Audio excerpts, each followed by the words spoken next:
우리 하나님의 말씀을 함께 보겠습니다. 호세아서 1장 1절로 9절의 말씀입니다.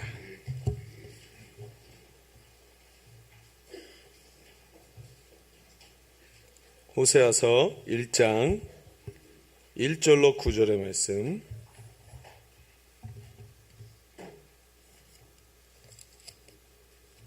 우리 한 절씩 교독해서 같이 봉독하겠습니다. 우시야와 요담과 아하스와 히스기야가 이어 유다 왕이 된 시대, 곧 요아스의 아들 여로보암이 이스라엘 왕이 된 시대에 부엘리의 아들 호사에게 임한 여호와의 말씀이라.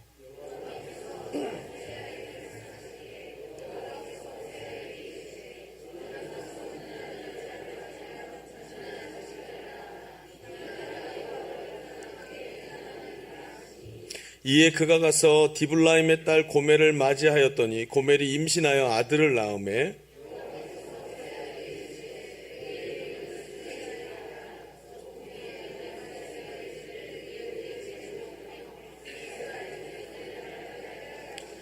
그날에 내가 이스라엘 골짜기에서 이스라엘의 활을 꺾으리라 하시니라.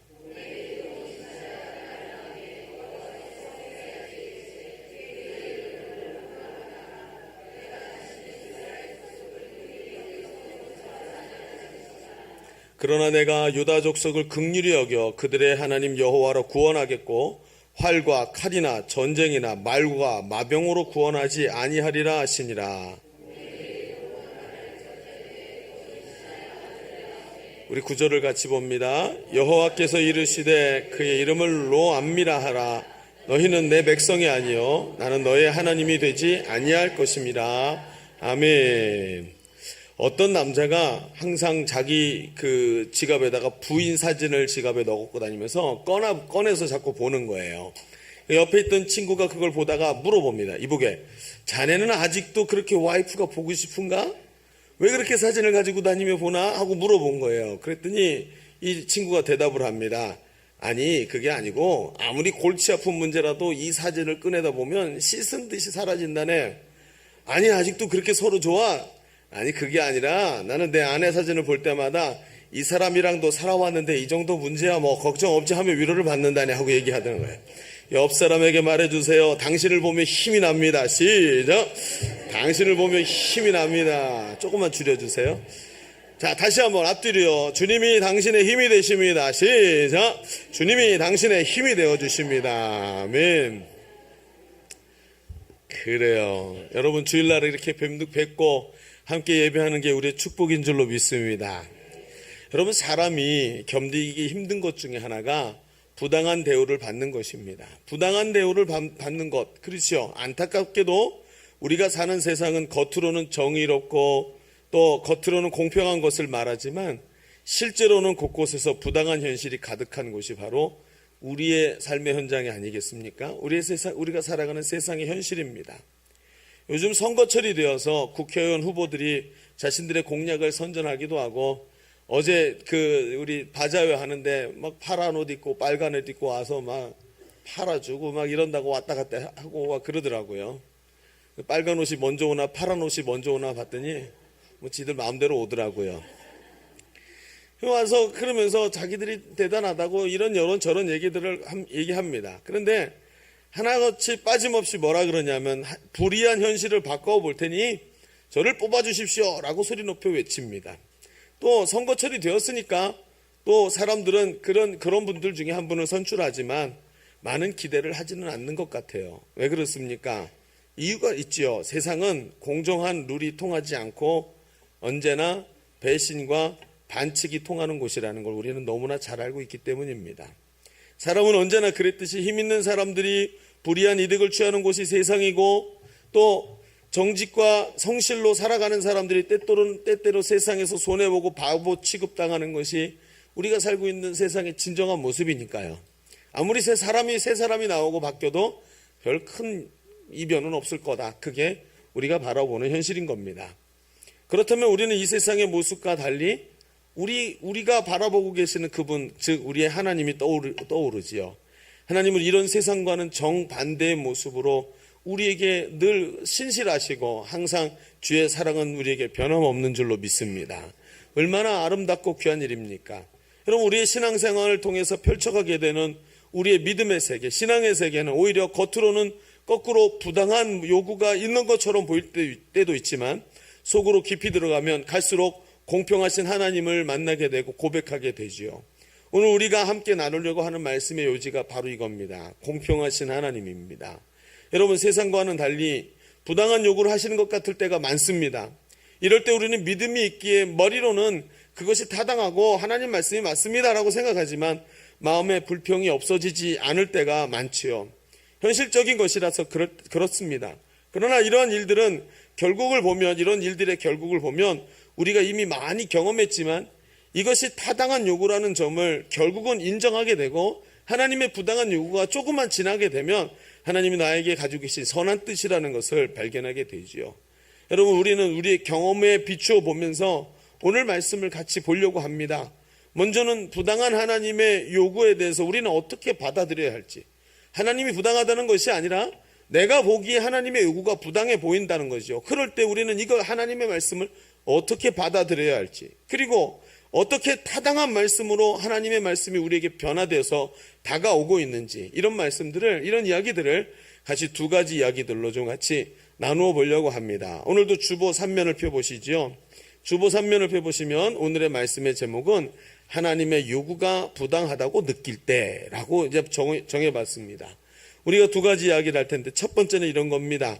우리는 하나님께서 부당한 것을 요구하신다고 느낄 때가 있습니다. 우리는 하나님께서 부당한 것을 우리에게 요구하고 계시다고 느낄 때가 사실상 있다는 거예요.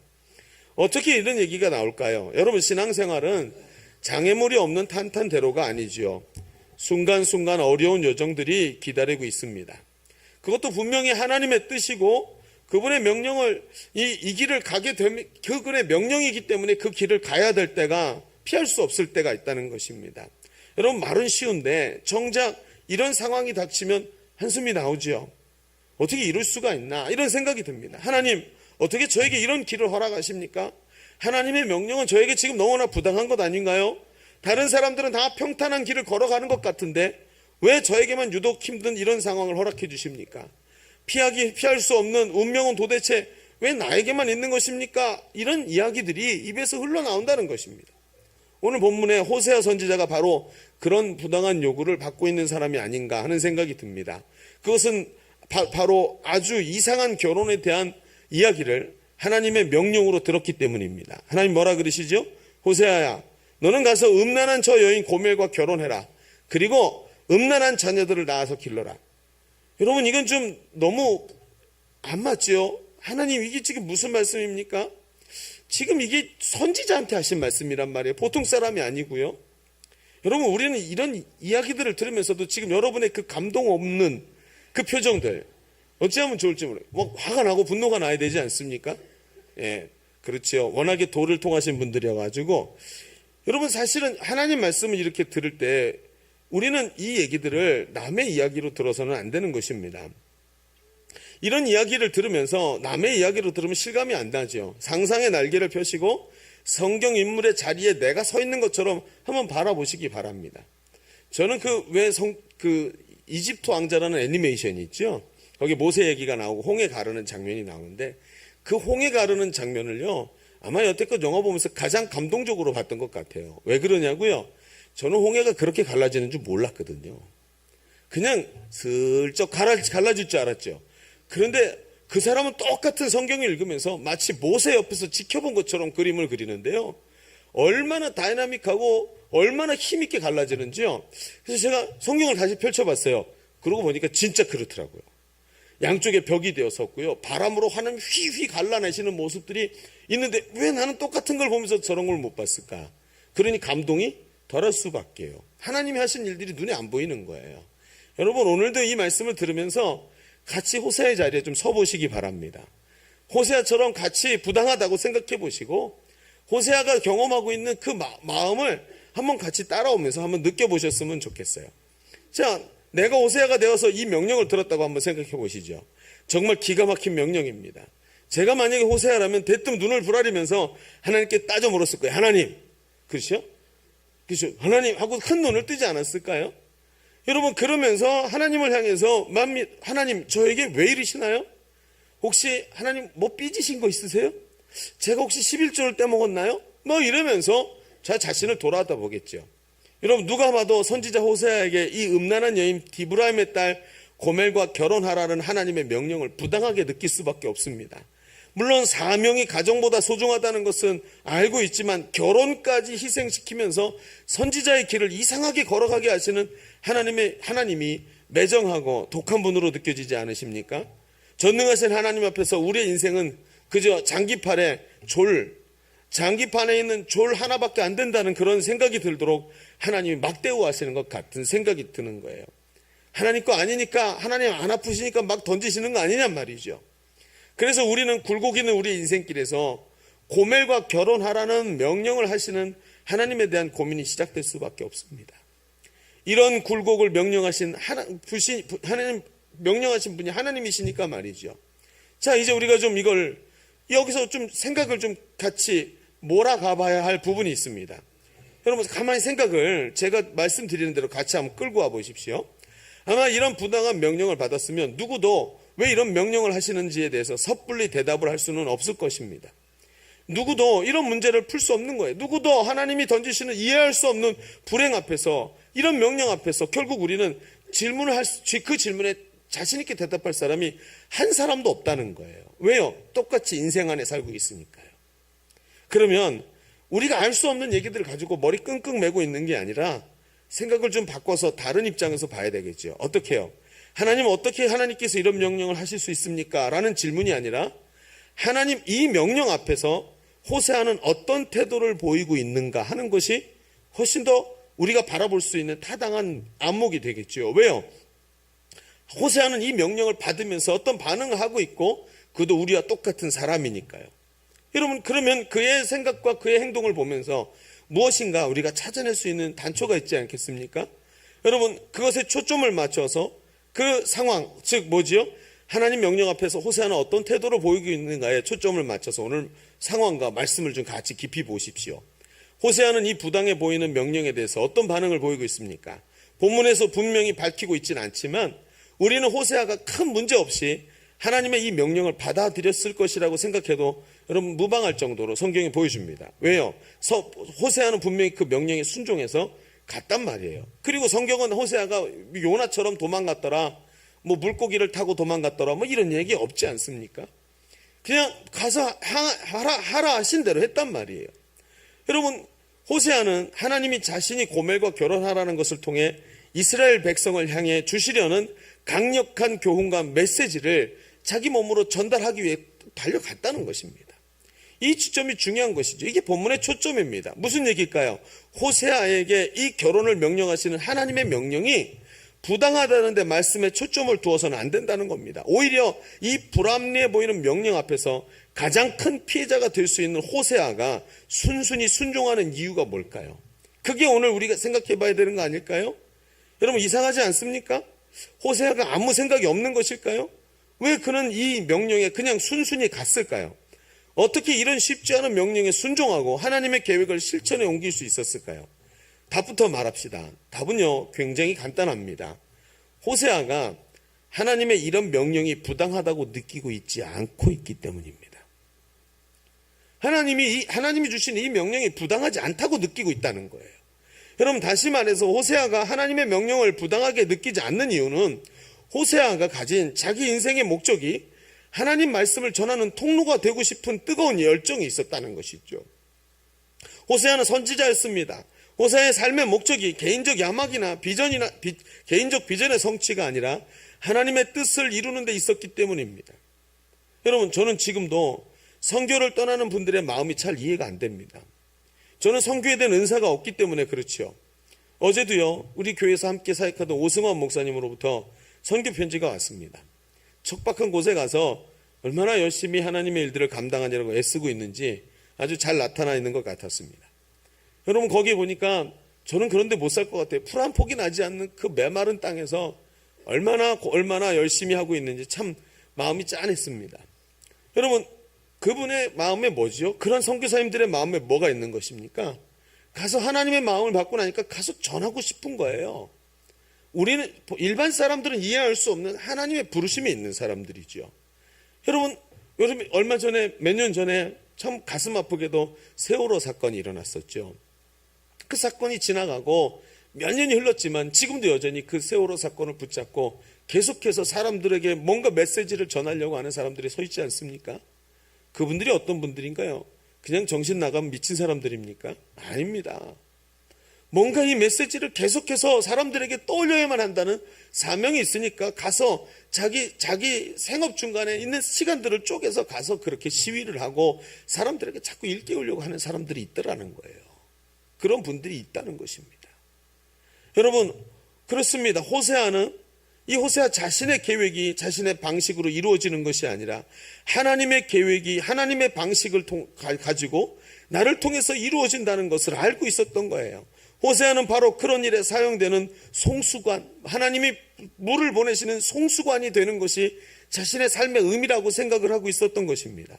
하나님이 지금 이 결혼을 통해서 이루시고자 하는 계획은 호세아가 다 이루어드리고 싶은 거고 하나님이 이 사람들에게 전하고 싶은 메시지를 자기 온몸으로 전해서 만신창이가 된 이스라엘을 향한 하나님의 사랑의 메시지를 제발 좀 들어라 하고 충격을 주면서 전하고 싶은 이런 마음이 호세아 속에 불타오르고 있었던 것입니다.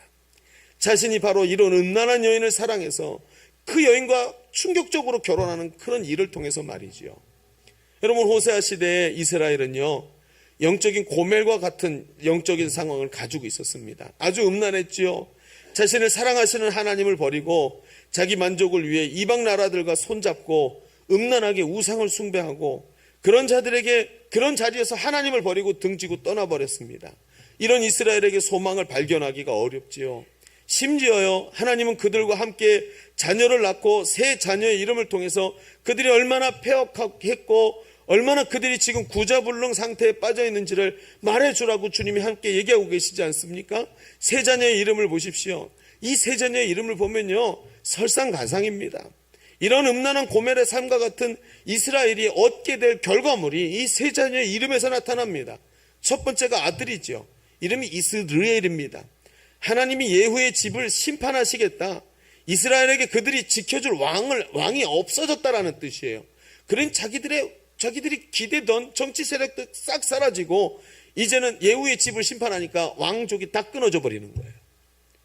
여러분 이들이 그렇게 찾던 거 싹 없어지는 거예요. 둘째가 딸입니다. 이름이 로루하마예요. 로루하마, 사랑받지 못한다는 뜻이죠. 이스라엘을 향한 어떤 사랑이나 자비나 긍휼도 하나님께서 남겨두시지 않겠다는 거예요. 셋째가 이름이 로암미입니다. 이 아들인데 더 이상 하나님의 백성이 아니다 이런 뜻이에요. 로암미. 여러분 이 집안의 모습을 보세요. 도무지 어디서도 희망이 없는 절망의 상태가 나타나고 결국 그들이 받아야 될 유업도 절망인 거예요. 어떤 미봉책으로 고칠 수 있는 상태가 아닙니다. 총체적인 절망과 파괴된 만신창이 상태인 이 이스라엘의 상태를 보여줘야만 한다는 사명이 있었다는 거예요. 그러면 여러분 한번 생각해 보시죠. 만신창이가 된 이스라엘은 어떻게 회복될 수 있을까요? 호세아의 결혼 이야기가 여기에 답을 줍니다. 도무지 회복이 불가능한 존재, 절대로 변화될 것 같지 않은 그 고멜, 그런 사람은 반드시 누군가가 대가를 지불하고 사랑을 쏟아 부어줄 때 그때 변화가 가능하다는 거예요. 호세아로 하여금 창기 고멜에게로 가서 그녀를 아내로 맞이하려는 요구는 그에게 대가를 지불하는 사랑으로 끝까지 이스라엘을 버리지 않는 하나님의 사랑을 좀 가서 알려줘라 하고 보내고 계시는 거라는 거죠. 여러분 제가 예전에 신학교 다닐 때 오래전 얘기입니다. 교수 한 분이 기억에서 지워지지가 않습니다. 이 교수님이 목사님이셨는데 외모가 아주 왜소했어요. 빼짝 마르시고요. 키가 아주 작으셨습니다. 그리고 머리가 많이 벗겨지셔가지고 가운데까지 머리는 없고요. 옆에만 머리가 있는 분. 안경을 쓰고 턱이 뾰족한 아주 갸름한 분이었어요. 겉으로 봐도 보면 진짜 보잘것없고요. 만약에 지나가다가 사람하고 툭 부딪히면 무너질 것 같은 그런 분인 거예요.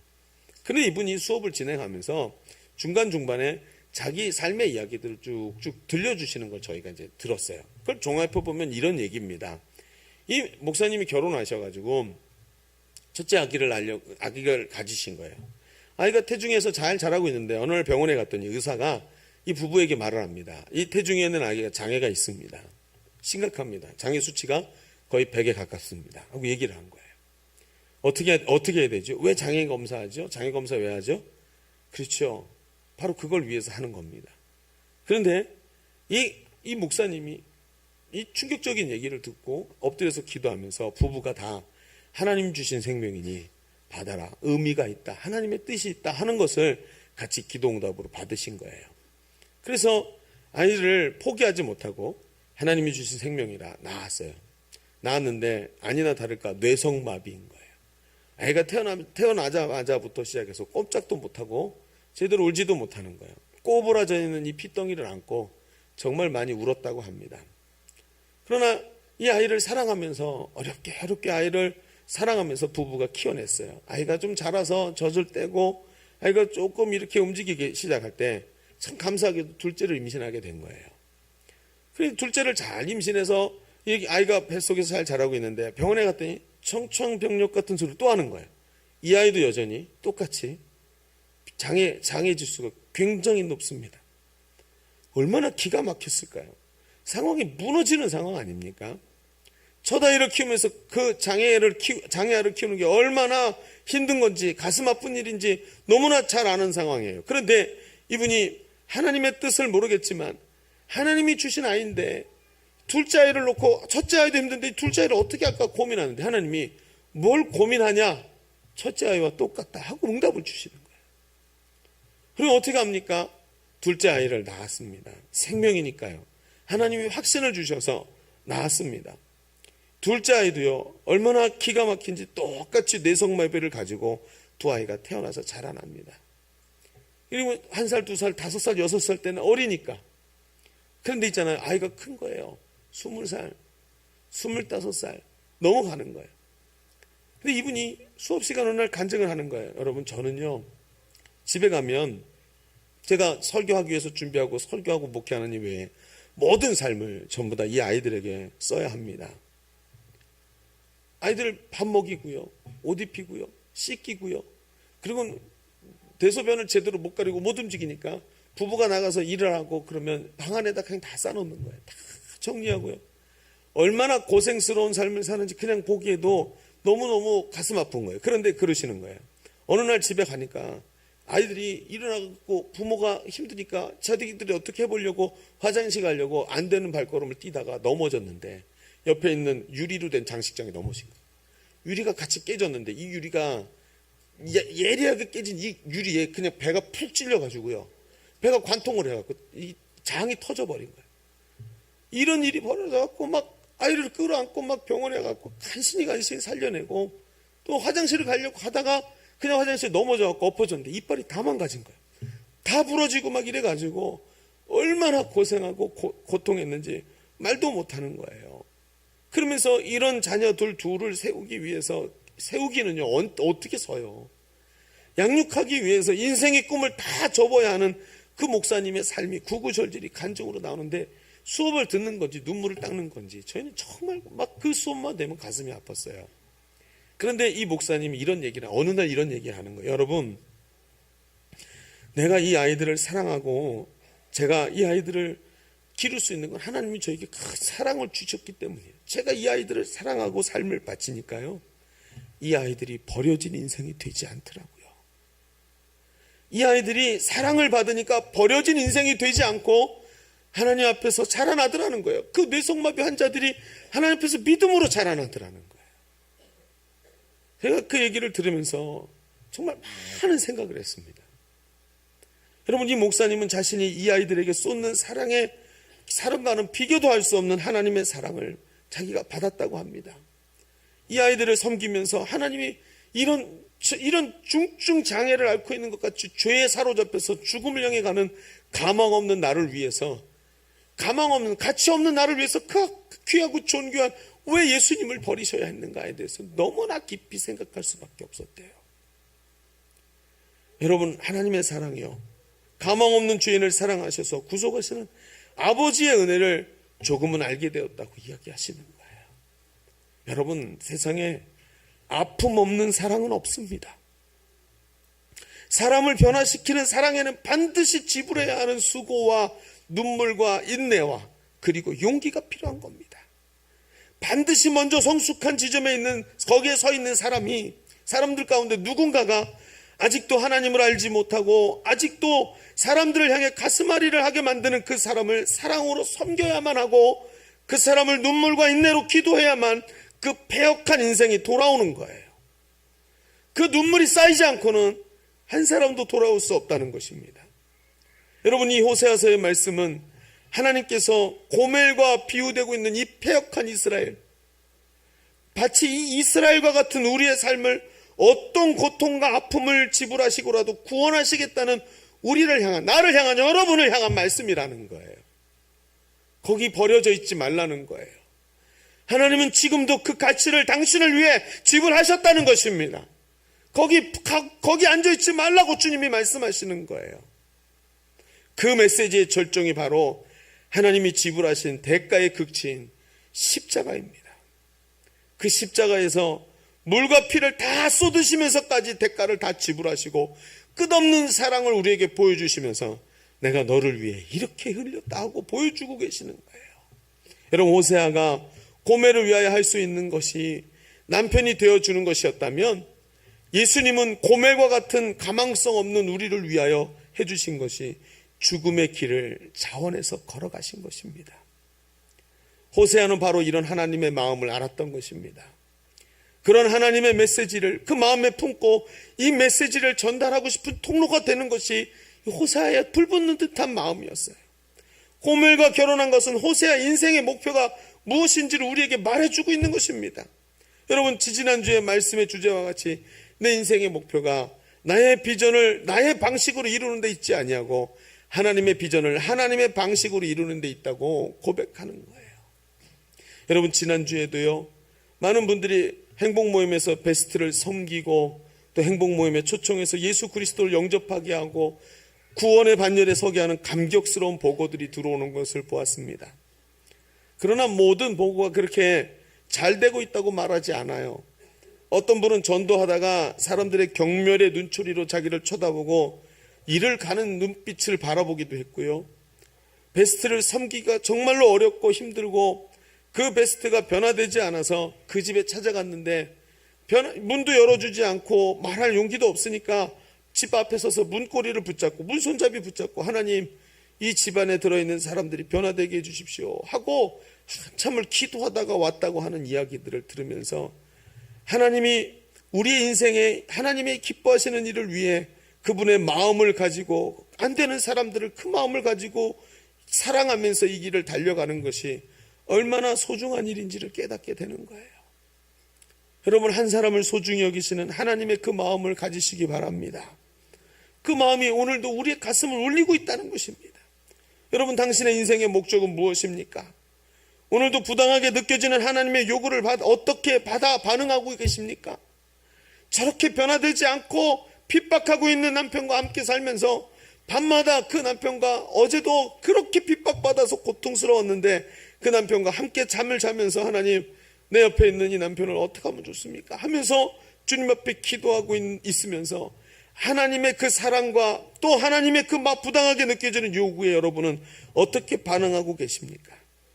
우리가 하나님의 마음을 깨닫고 그분의 요구를 듣는다면 부당하기보다는 오히려 아버지의 사랑을 알기에 순종하고 당연히 받아들일 수 있는 믿음이 있으시기를 바랍니다. 그렇죠. 아멘이 크게 안 나오는 거 이해합니다. 저 같아도 싫어요. 아멘 하기 싫어요. 저 같아도요. 그래서 여기만 아멘 하세요. 여기만. 여기. 있을지어다.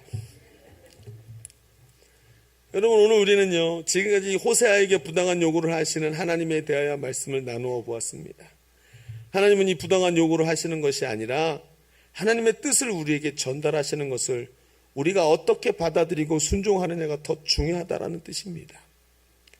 그러니까 우리는 어떻게 해야 될까요? 맞아요. 하나님의 뜻이 우리에게 전달되면 아멘하고 순종하는 게 하나님의 뜻에 순종하는 방법인 줄로 믿습니다.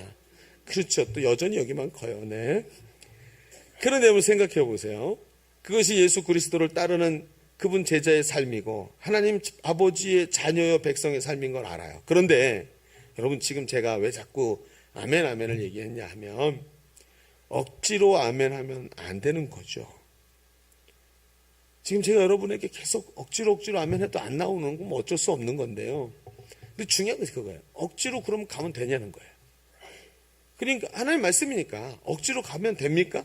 만약에 호세아가 억지로 아멘하고 갔으면 그는 곧 결혼 생활을 포기하고 말았을 거예요. 견딜 수 없었을 것입니다.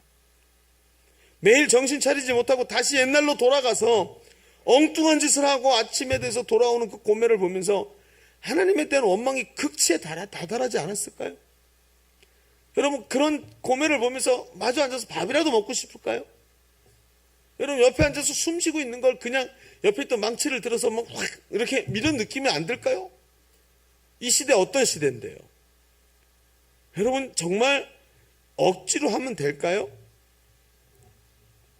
우리의 순종이 우리의 아멘이 마땅히 그래야만 하기 때문에 내가 그리스도인이니까 이렇기 때문에 아멘 한다면 그것만으로는 지속적 순종이 불가능하다는 것입니다. 지쳐서 곧 포기하게 될 겁니다. 여기서 우리가 중요하게 보아야 할 것은요, 그 순종이 억지가 되어서는 안 된다는 것입니다. 그것은 오래가지 못합니다. 지속적이고 온전한 순종이 되지 못하고 하나님의 뜻에서 떨어져 나가고 결국엔 점점 멀어져서 하나님 앞에서 사라지게 될지도 모릅니다. 그러나 여러분 보시죠. 호세아의 사랑은요, 지치지 않고 있다는 게 우리에게 큰 소망이 됩니다. 그의 사랑은 지치지 않습니다. 끝내 사랑합니다. 호세아의 사랑이 고멜의 폐역보다도 더 강력했습니다. 결국은 그는 승리합니다. 많은 대가를 지불하고 이 사람이 빵 만드는 사람인데 집에 있던 가루를 다 모아서 사업을 해야 되는데 미쳐 싹 긁어 모아서 다 갖다 주고 그 음란한 아내 하나를 포주에게서부터 받아옵니다. 끝까지 포기하지 않습니다. 여러분, 그래서 우리가 느끼는 하나님의 부당한 요구는 온전히 순종이 되는 타당한 요구가 되어야 하죠. 안 그러면 금방 포기할 테니까요. 어떻게 피해의식과 어떻게 자기 애착에 사로잡히지 않고 이 부당해 보이는 요구를 너무나도 당연한 요구로 뒤바꿔낼 수 있는 것일까요? 우리 서론에 말씀드렸잖아요. 믿음 생활 하다 보면 뒤바뀌어지는 게 일반적인 건데 어떻게 뒤바뀌냐 말이에요. 지금 왜요? 나는 거기에 머물러서 한 걸음도 움직일 수가 없으니까요. 우리 주보를 펴서 두 번째 얘기를 좀 진행해 봅시다. 여기에 그 얘기가 나오게 될 겁니다. 둘째는 이겁니다. 하나님의 사랑에 사로잡히면 부당하다고 느껴지는 하나님의 요구가 지극히 당연한 요구로 뒤바뀝니다. 여러분, 하나님의 사랑에 사로잡히기를 바랍니다. 하나님의 사랑에 사로잡히면 부당하다고 느껴지는 요구가 지극히 당연한 요구처럼 바뀐다는 거예요. 여러분 생각해 보십시다. 사람은요, 위대한 사랑을 통해서만 변화가 됩니다. 그래서요, 헬렌 켈러 같은 사람도요, 결국은 어때요? 그 완전히 꽉 막혀있던 세상과 소통할 수 없었던 그 사람이 셜리번 선생이라는 한 사람의 계속되는 위대한 사랑, 그 사랑에 힘입어서 헬렌 켈러가 나오지 않습니까? 사람은요, 위대한 사랑을 통해서만 변화될 수 있는 겁니다. 호세아가 고멜에게 주고 있는 사랑은요, 얼마나 위대했는지 고멜의 DNA를 변화시키는 사랑이에요. 이 사랑은 말이죠, 쏟아 부어집니다. 마치 여러분 양동이 하나 갖다가 물을 가득 차서 부어갖고 와서 담아가지고 와서 붓는 그런 거 아닙니다. 그 정도 갖고 택도 없습니다. 어떻게 되는지 아십니까? 마치 폭포수같이 끝없이 쏟아져 내리는 그 사랑이 계속해서 폭포수같이 쏟아져 내리는 거예요. 여러분 근데 그게 되나요? 그 사랑이 되든가요? 우리가 지금 고민하고 있는 얘기가 그거예요. 그 사랑이면 되는 줄 우리도 알아요. 이론적으로요. 그런데 그 사랑이 어떻게 나오지요? 그 비밀이 뭡니까? 여러분, 우리 속에서 그 사랑을 아무리 찾아도 그 사랑은 우리 속에는 없더라는 거예요. 이게 단초입니다. 그리고 눈을 들어서 밖을 내다보니까 답이 보이지요? 그렇습니다. 그것은 호세아가 하나님의 사랑을 놀랍게 체험했기 때문이에요. 호세아가 고멜에게 베풀고 있는 사랑보다 수천 배, 수만 배 더 되는 큰 사랑을 먼저 하나님께 공급받았기 때문입니다. 여러분, 기독교는요, 학자들이 이런 얘기를 해요. 기독교는요, 행위라는 것 이전에, 행위 이전에 하나님의 일하심에 대한 반응이 있어야 된대요.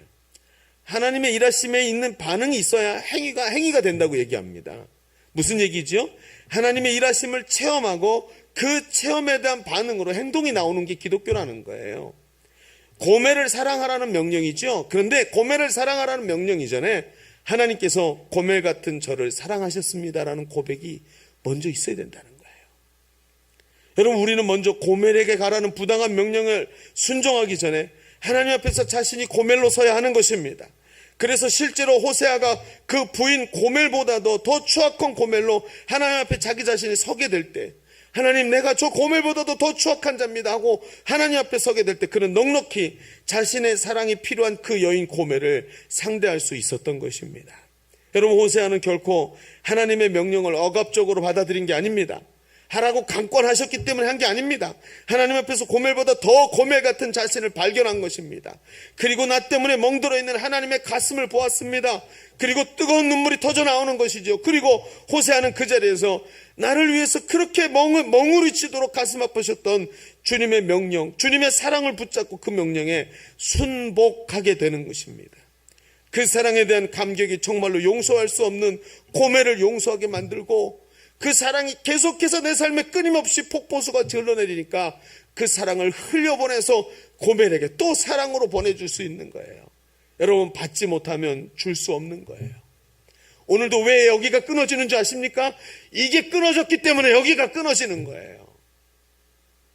여러분, 오늘도 우리가 그 부분을 잘 봐야 하는 것입니다. 바울은요, 이러한 하나님의 사랑을 체험한 사람입니다. 그가 우리가 이 호세아의 말을 마치 대변하는 고백을 하는 거예요. 로마서 8장 35절부터 말씀해 보면 이렇게 말합니다. 누가 우리를 그리스도의 사랑에서 끊으리요? 환난이나 공고나 박해나 기근이나 적신이나 위협이나 칼이랴. 누가 끊겠느냐? 그 하나님 어마어마한 사랑에서 누가 그 폭포수를 끊어내겠느냐? 기록된 바 우리가 종일 주를 위하여 죽임을 당하게 되며 도살할 양같이 그렇게 위기에 처하고 어려운 상황에 같이 있지만, 그러나 이런 어려운 상황, 이 모든 일에 우리를 사랑하시는 이로 말미암아 우리가 넉넉히 이기느니라. 할렐루야. 넉넉히 이긴. 그런데 여기서 끝이 아니에요. 내가 확신하노니. 여러분, 확신이 뭐예요? 확신. 언제 확신이 옵니까? 여러분, 내가 확신하노니 사망이나 생명이나 천사들이나 어떤 권세도 현재일이나 장래일이나 능력이나 높음이나 깊음이나 어떤 피조물이라도 우리를 우리 주 그리스도 예수 안에 있는 하나님의 사랑에서 끊을 수 없느니라. 그는 환난이나 곤고나 박해나 기근이나 적신이나 위험이나 칼도 어떤 권세도 세상의 어떤 것도 끊을 수 없는 엄청난 사랑을 자기가 체험했기 때문에 내가 넉넉히 달려갈 수 있다고, 그 환난과 고난 속에서도 이길 수 있다고 바울이 고백을 하고 있는 것입니다. 여기서 주목할 게 뭐예요? 바로 우리가 읽었던 38절에 내가 확신하노니 강조하고 있습니다. 이 말이 무슨 뜻이죠? 바울은 하나님의 사랑을 자기가 몸소 체험했기 때문에 확신하는 거예요. 몸소 알았기 때문에 확신하는 겁니다. 여러분, 자기가 몸소 보았기 때문에 확신하는 겁니다. 여러분, 이 강조는 자기가 사랑을 체험했다는 얘기예요. 여기서 바로 이 체험에서 대적을 품을 수 있는 능력이 나오는 것입니다. 여러분, 우리가 잘 아는 뇌성마비 환자가 한 분 있습니다. 오늘 뇌성마비 환자 얘기를 계속하네요. 이분은 시인입니다. 누군지 아십니까? 우리가 다 아는 시를 쓴 바로 송명희 씨입니다. 이 송명희 시인은 나 가진 재물 없으나, 노래 아시죠? 나 가진 재물 없으나, 이렇게 시작하는 노래입니다. 하이라이트를 부르려고 그랬는데 연습하다가 안 올라가서 앞에 부분을 불렀습니다. 근데 여러분, 생각해 보세요. 그녀는 자신이 뭐라 그러냐면 자기 자신을 깨진 질그릇이라고 표현을 해요. 질그릇이 뭐예요? 뚝배기죠. 성경은 질그릇을 제일 낮은 그릇이라고 얘기합니다. 그런데 그 질그릇인데, 질그릇이 어땠다고요? 그나마 깨져버렸어요. 어디다 씁니까? 이게 자기 모습이었다고 얘기하면서 이 송명희 시인은 자기 간증을 시작을 합니다. 이 송명희 씨는 태어날 때 의사의 부주의로 이 아기의 뇌를 집게로 잡아서 당겼잖아요. 예전에요. 그때 집게로 잘못 건드려놔서 소뇌를 다친 사람이에요. 아기가 태어났는데 울지도 못하고 몸을 가누지도 못하고 여물지 못한 계란처럼 아기가 머리가 만지는 대로 푹푹 들어가는 거예요. 그러니까 이거 아이를 어떻게 손을 봅니까? 그러니까 아이를 방치를 한 거죠. 게다가 집안은 너무 가난해갖고 이 내성마비로 태어난 아기에게 아무것도 해줄 수가 없는 거예요. 그러니까 아이가 이런 방치된 상태에서 자랍니다. 집안을 볼까요? 집안은요, 아버지는 몸이 약하고요, 술과 담배와 과로로 병이 들어가지고 누워있고요, 늘 술에 쪄들어 있고요, 어머니는 몸이 너무 약해서 아기에게 젖도 먹이지 못하고, 그렇다고 뭐가 있어야지 분유라도 사 먹이죠. 분유도 사 먹이지 못했다고 합니다. 앞뒤가 꽉꽉 막힌 거죠. 자라나면서 이 송명희 씨는 엄청난 고통에 시달려야만 했습니다. 7살까지도요 누워만 있었어야 했대요. 엄마가 한 번이라도 업어주면 없는 순간 있잖아요. 허리가, 우리는 보통 이렇게 수그리잖아요. 뇌성마비 환자인데 허리가 뒤로 활처럼 휘는 거예요. 그래갖고 허리 척추가 빠지는 것 같은 고통을 경험하는데, 목하고 허리가 뒤로 완전히 뒤에 젖혀져서 O자로 될 만큼 뒤로 젖혀진다는 거예요.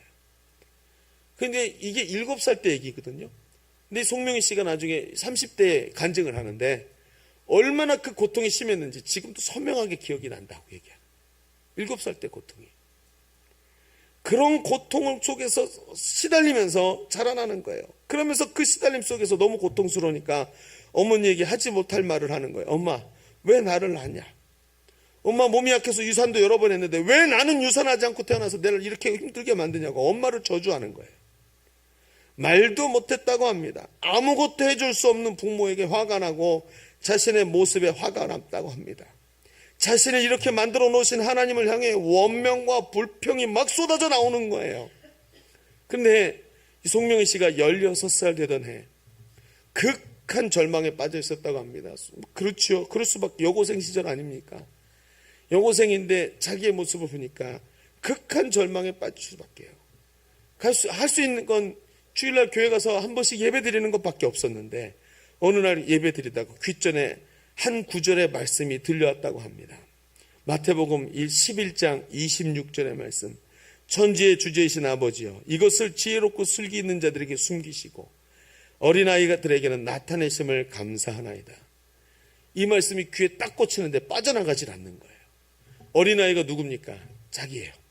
아무것도 할 수 없고 팔 띄고 다리 떨어진 것 같은 사람, 아무것도 없이 몸뚱이만 가지고 태어난 것 같은 자기가 어린아이인 거예요. 이 말씀에 완전히 사로잡혔습니다.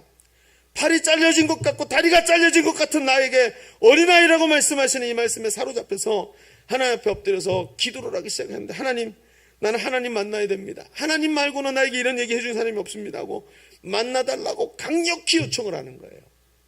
그 몸으로 어머니 보고 집에 가라 그러고 밤새워서 기도하는데, 그 마룻바닥 예배당에서 기도하면서 몸으로 기어서 자꾸 하나님의 임재 앞으로 나오려고 가까이 오는 거예요.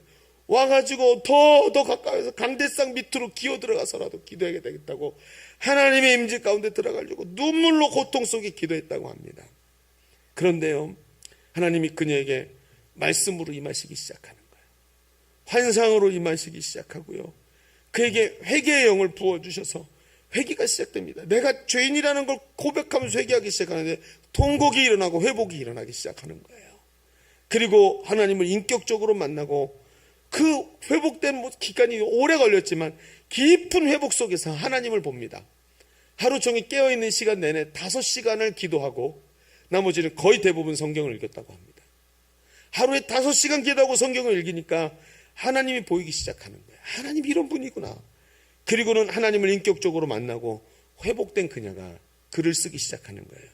공평하신 하나님이 나 남이 가진 것 없지만 나 남이 없는 것 같게 하셨네 하고 글을 쓰기 시작하는 하나님을, 많은 사람이 그 시에 감격하고 회복되고 하나님을 만나는 역사가 일어났어요.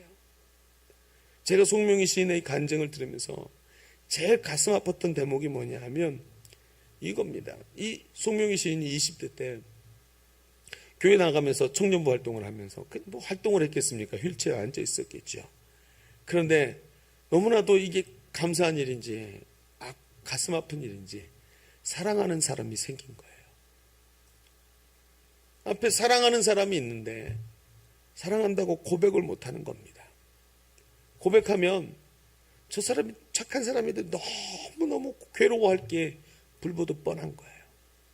자기 처지와 자기 모습을 보면서 그 불붙은 마음을 표현하지도 못해보고 접어야 했다고 얘기합니다. 얼마나 눈물을 많이 흘리는지요 그때. 어떤 목사님이 이런 얘기를 해요.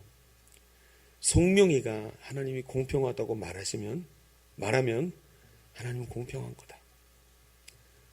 누구도 그 말 할 수가 없다. 송명이가 공평하다면 다 공평한 거다. 이 송명이 시인을 잘 아는 사람이 그런 얘기를 했어요. 그의 시가 말합니다. 이렇게 되었는데, 나는 이렇게 되었고 이렇게 태어났고 이렇게 살고 있는데 하나님은 공평하시다. 남이 가진 재물도 없고 지식도 없고 흔한 건강도 없지만 하나님은 공평하시다. 그 사랑을 내가 받았으니, 세상의 어떤 것과도 비교할 수 없는 그 사랑을 받았으니 하나님은 공평하시다. 여러분, 호세아의 이상한 결혼 이야기는 호세아가 쏟아부은 고멜에 대한 사랑이 아니라 그 이전에 호세아라는 고멜에게 쏟아부으신 하나님의 사랑 이야기인 거예요.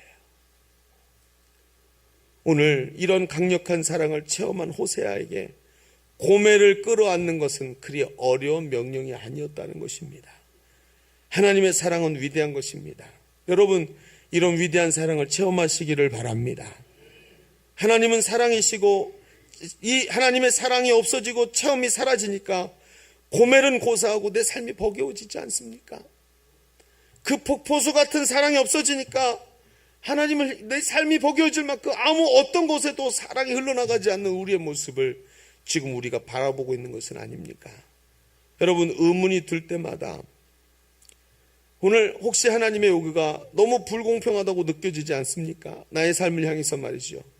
혹시 감당할 수 없는 압박감과 감당할 수 없는 사람과 감당할 수 없는 식구와 감당할 수 없는 지속적인 어려운 고통이 하나님의 너무한 처사라고 느껴지고 있는 순간이시라면 이런 의문이 들 때마다 우리가 할 일은 절대로 다른 사람의 현실과 나를 비교하는 것이 아니라 스스로 그 사랑을 점검해 보는 것입니다. 여러분, 하나님의 사랑은 여전히 거기에 불타고 있는 줄로 믿습니다.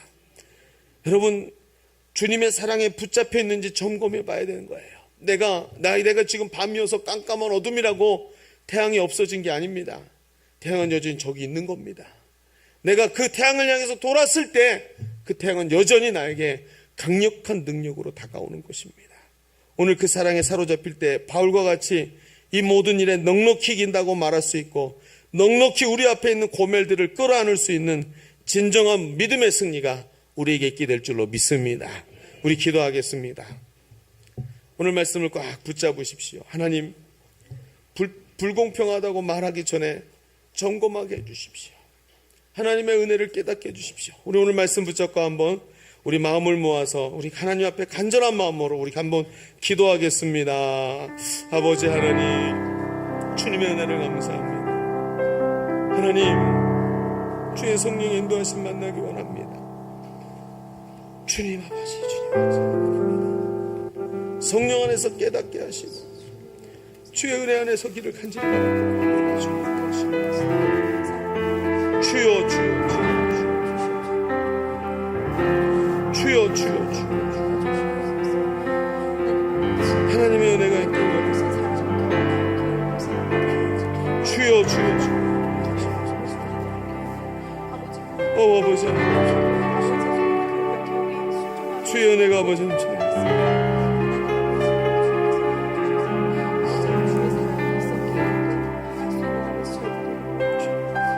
우리 연이어서 한 번 더 기도하시죠. 하나님, 내 삶 속에 이 불합리하고 도저히 극복할 수 없는 이런 일들을 하나님이 왜 주셨겠습니까?